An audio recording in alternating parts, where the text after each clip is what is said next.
વડોદરા શહેરમાં વિવિધ વિસ્તારોમાંથી બોગસ જન્મ દાખલાનો મામલો અવારનવાર સામે આવી રહ્યો છે। તેમાં જ આજે ફરી એકવાર વોર્ડ નંબર 19માં રૂટીન આધાર કાર્ડના ટોકન આપવાની કામગીરી દરમિયાન બોગસ જન્મ પ્રમાણપત્ર સામે આવ્યું છે। વોર્ડ નંબર 19માં રૂટીન આધાર કાર્ડ ટોકન આપવાની કાર્યવાહી ચાલતી હતી। તેમાં ઓપરેટર આગળ અરજદારે ડોક્યુમેન્ટ્સ રજૂ કર્યા હતા, જેમાં જન્મનો દાખલો જમનાબાઈ હોસ્પિટલનો હતો। જમનાબાઈ હોસ્પિટલ ક્યારેય જન્મનો દાખલો બનાવતું નથી। 3 લેયર ચેકિંગ દરમિયાન પ્રથમ ચેકિંગમાં જ આ જન્મનો દાખલો ખોટો હોવાનું સામે આવ્યું હતું। ઓપરેટરે સેકન્ડ લેયર ચેકિંગમાં મોકલતા દાખલો જૂઠો હોવાનું સામે આવ્યું હતું, જે બાદ સંબંધિત અધિકારીઓ દ્વારા પોલીસ ફરિયાદની કાર્યવાહી હાથ ધરી હતી। આધાર કાર્ડ ડિપાર્ટમેન્ટના હેડ સમીક જોશીએ આ સંદર્ભે માહિતી આપી હતી।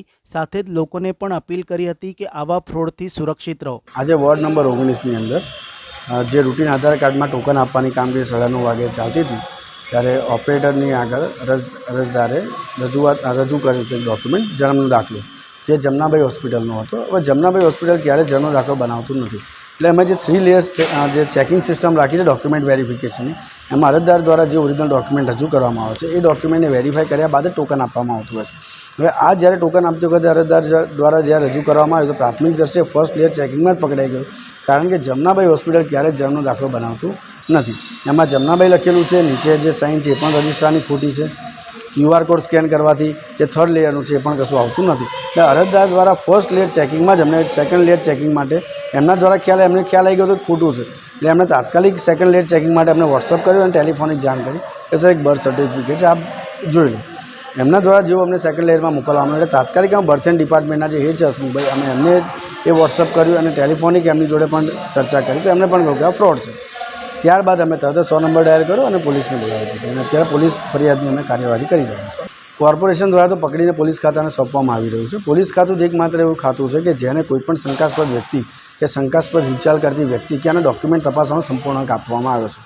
હવે આ કેસમાં જ્યારે વારંવાર આ બધી વસ્તુઓ પકડાય છે અમારા ચેકિંગની અંદર અને પોલીસ ફરિયાદ પણ દાખલ કરવામાં આવી છે અને અરજદારો દ્વારા પણ એમને જે જગ્યાથી કરાયું છે એની પણ માહિતી આપવામાં આવી છે, તેમ છતાં પણ પોલીસ ખાતા દ્વારા જો સક્રિયતાથી પગલાં લેવામાં આવે તો જ આ બધા કથિત સૂત્રધારોને પકડવામાં આવે તો જ આ બધું અટકી શકે તેમ છે અને દેશને બચાવી શકાય એમ છે।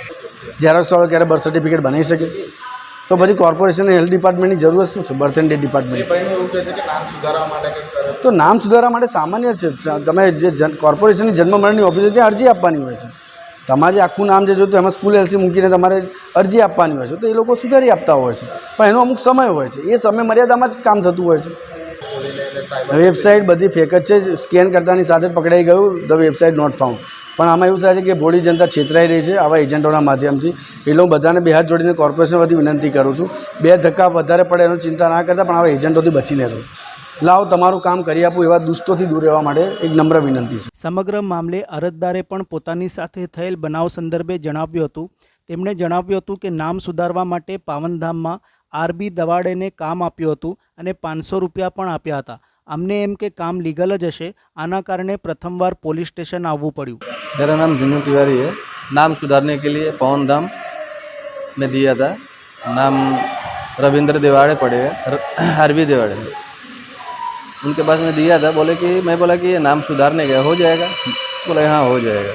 मैं बोला कि तो ठीक है कर दो, हमको तो ज़रूरत है स्कूल में देने का था। तो रुपये लिए थे उसके द्वारा? वो 500 रुपये मांगे थे, मैं 500 रुपये तो दे दिए। कब दिए थे? ये 5-6 महीने की बात है। 5-6 महीने? 5-6 महीने पहले की बात। 15-20 मिनट लगा था। तो अभी आपको लग रहा है फ्रॉड है और उसकी वजह से आप पुलिस स्टेशन खड़े हो? तो हमको तो दुख हो रहा है। कितने बनाए हो? अब ये हम नहीं बता सकते कि वो कितने बनाए नहीं बनाए, ये हम नहीं बता सकते, लेकिन हमको आज दुख हो रहा है कि हमको आज ज़िंदगी में पहली बार मैं पुलिस स्टेशन में आके खड़ा हूँ।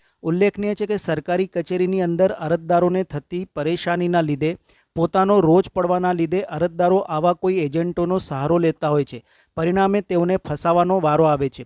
તંત્ર આવા એજન્ટો સામે તો કાર્યવાહી કરે જ, પણ સાથે સાથે પોતાના વિભાગોની કાર્યક્ષમતામાં પણ વધારો કરે, લોકોના પ્રશ્નો સમસ્યાનું નિરાકરણ સમયસર લવાય, સાથે જ જનજાગૃતિ કાર્યક્રમો કરે, જેથી કોઈપણ અરજદારોને આવા એજન્ટ ઉપર નિર્ભર રહેવું ન પડે અને તેમને કોઈપણ જાતના ધક્કા વગર ખૂબ જ સરળતાથી તેમની કામગીરી પૂર્ણ થાય તેમ પણ જરૂરી છે।